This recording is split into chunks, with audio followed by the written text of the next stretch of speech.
Hi everyone, I'm Vikash Anaki PG Radhakrishnan. Matrix number 22000213 will be presenting regarding on renewable thermal energy, which is a biomass-rice husk. Okay, so there are three group members in this team who are Muhammad Iqbal bin Fazde, Ravi Shankar Anulaki Kanisan, and Ravinish Anulaki Ramesh.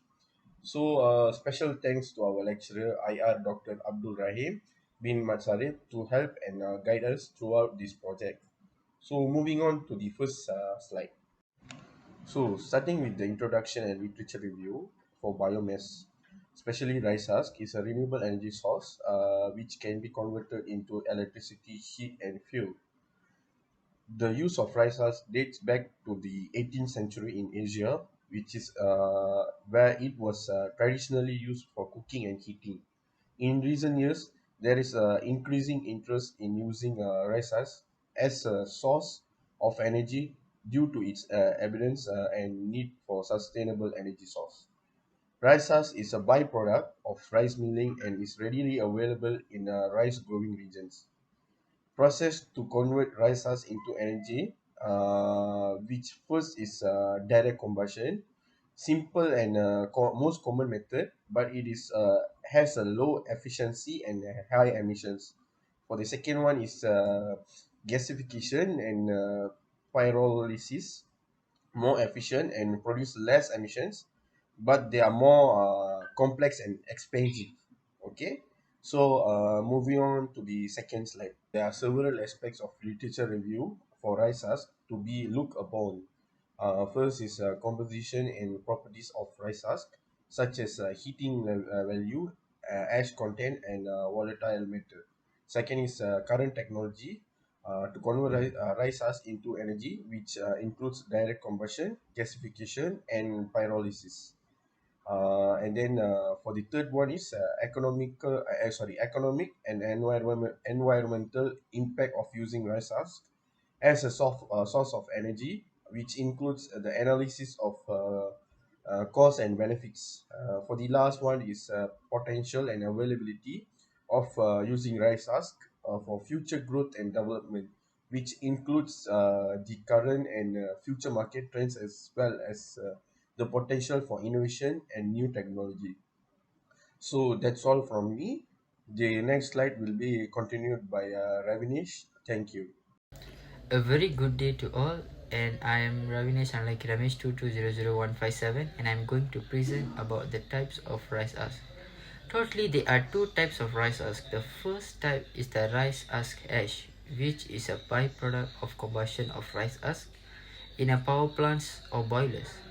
It is composed mainly of silica and is a highly alkaline material with a pH value between 9 to 11. The rice husk ash is grayish black in color due to the unburned carbon.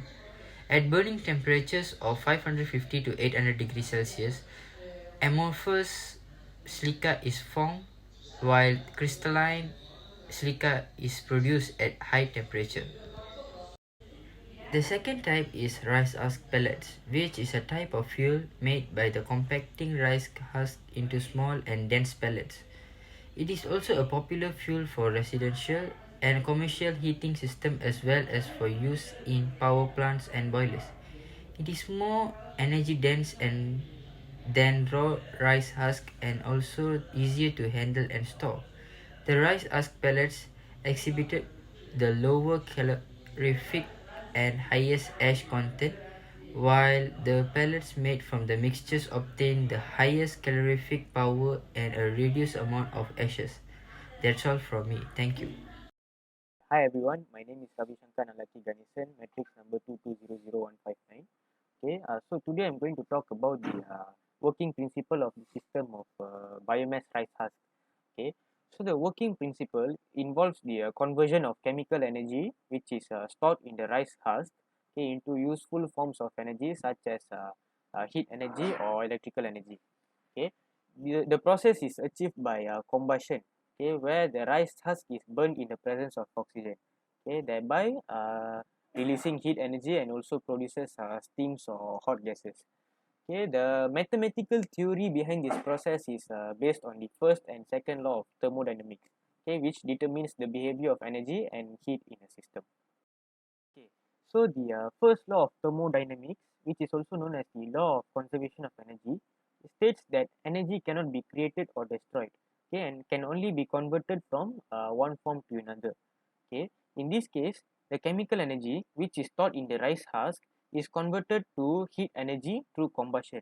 Okay, and this can be represented mathematically as delta E equals to Q minus W, where delta E is the change in energy, Q is the heat energy released, and W is the work done.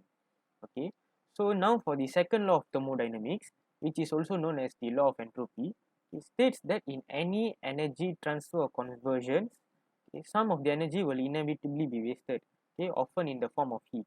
Okay, and in this case, some of the heat energy which is released during combustion will be lost to the environment through the combustion gases and steam. Okay, the efficiency of the system can be expressed as the ratio of useful energy output, which is in the form of heat or electricity, to the total energy input, which is in the form of fuel. Okay, and this can be represented mathematically as eta equals to useful energy output divided with total energy input, where eta is the thermal efficiency of the system. Okay, so these mathematical equations, which describes the energy balance and efficiency of a biomass system, are quite complex. Okay, which involves the use of thermodynamics concepts such as enthalpy and entropy. Okay, so this is because these equations are dependent on the specific system design and also the operating conditions such as the type of fuel, the combustion temperature and pressure, and also the design of the energy conversion equipment. Okay, so the next slide will be presented by Iqbal. Okay, that's all from me. Thank you. Um, okay, for our schematic design of 5 megawatt of, okay, for schematic design of mega, okay, so this is our simple Rankine cycle for schematic design of 5 megawatt for biomass rice husk using calculation. So as you can see, the Rankine cycle consists of four major components, which is pump, boiler, turbine, and condenser. As you can see, the work in for the pump is 14.84, and the workout for turbine is 5 megawatt. As conclusion, in short, rice husk has a high potential as a biomass energy source due to its abundance in availability, low cost, and high calorific value. The technology for utilizing rice husk, including gasification, pyrolysis, co-firing, and also biochar and biogas production, has been developed over the years.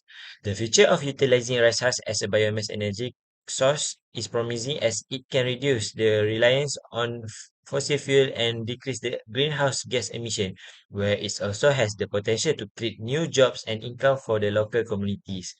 Therefore, further investment and research in this technology is recommended to utilize rice husk as a biomass energy source for sustainable energy production and economic development.